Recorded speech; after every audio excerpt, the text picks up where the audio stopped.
Good morning, crocheters.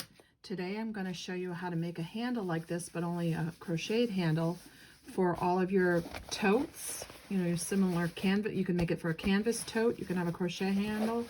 You can also use it for your crochet tote, or you know, whatever you want. But I'm going to show you how to make a really fun handle, and it's going to be solid and durable, and you're really going to like it.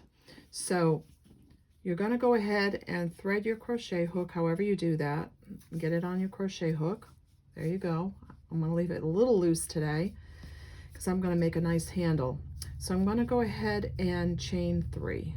1, 2, 3. I'm using a bulky yarn and a size J crochet hook. So when you've got that on, you're going to take your crochet hook and thread it through that chain next to the third chain that you're chained in, and then you're going to thread it through this one. So you should have 1, 2, 3. If you crochet properly, you should have 3, and you should have nothing left except your tail. What you're going to do is you're going to take another tool. I mean, a lot of people just do this. They just take the first loop off and the second loop off, and it's scary.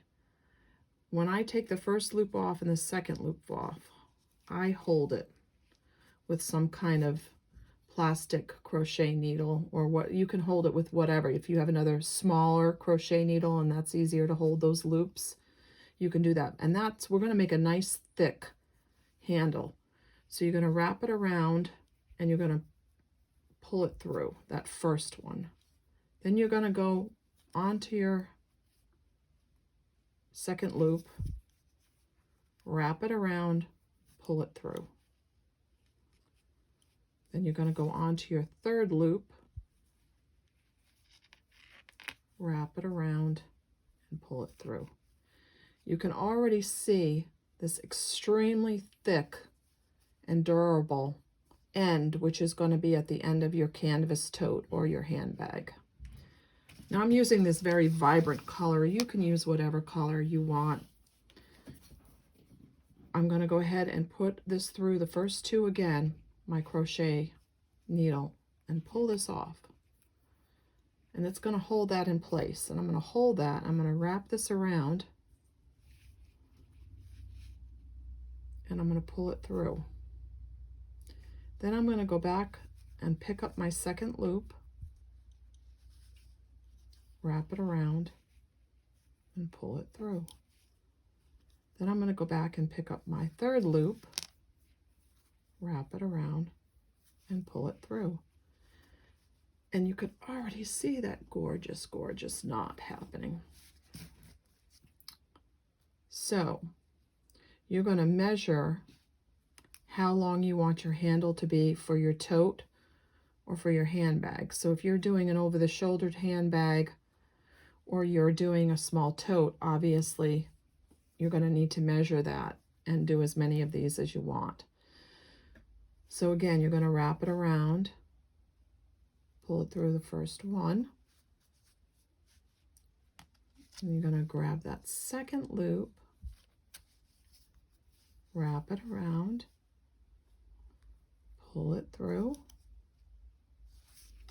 and you're going to grab that third loop. I almost lost it. Oh no, I almost lost it. See, that's why I can't do it without, you know, without having something to hold in place. Experienced crocheters, and I'm an experienced crocheter, but I still can't do it. There you go. See that beautiful, beautiful, beautiful knot. Okay, we're going to do a few more of these.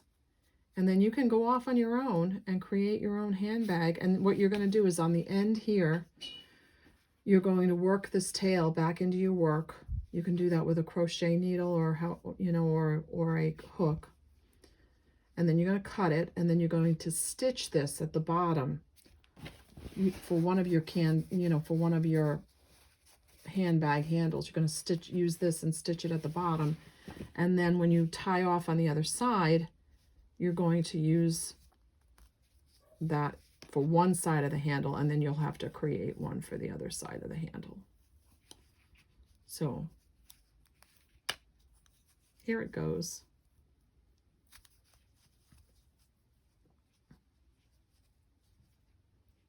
You know what?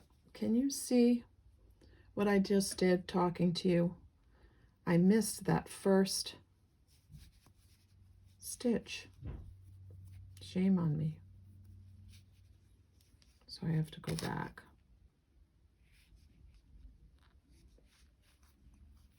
And I forgot to wrap it around the first one and go into it. Wrap it around the second one.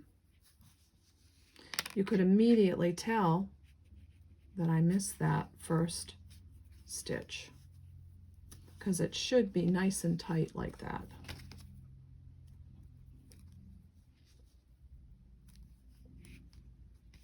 Now I'm going to give you a little secret too, that if you use a much smaller yarn and a much smaller needle, and you use like a brown, yarn, or, a yarn that would match whatever your project is, a pumpkin, you could make a small little pumpkin topper using this method. So this could be like your little, if you were working this right now and it was smaller, you could have a little pumpkin topper right here, or an apple topper. But this same kind of knot, I think in crocheting they call it an eye knot, or a take on the eye knot. And if you did this, you could use it just for like other projects as well. You wouldn't have to.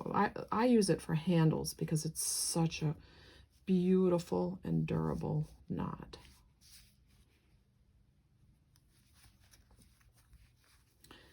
And if you are a knitter, this is almost like knitting. You could probably knit this a lot easier because when you're working with 2 knitting needles.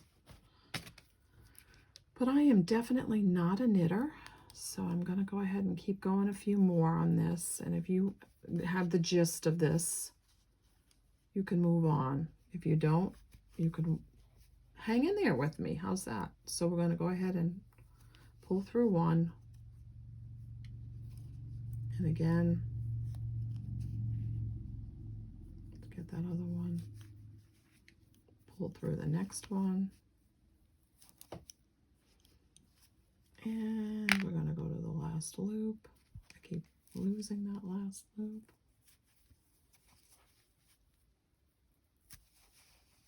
So you can see how beautiful that looks. And I'm not going to lie to you, it is time consuming. So if it's not the kind of thing you want, I would just chain a couple, chain 1 or 2 lines and go from there. So thank you very much and have a great day.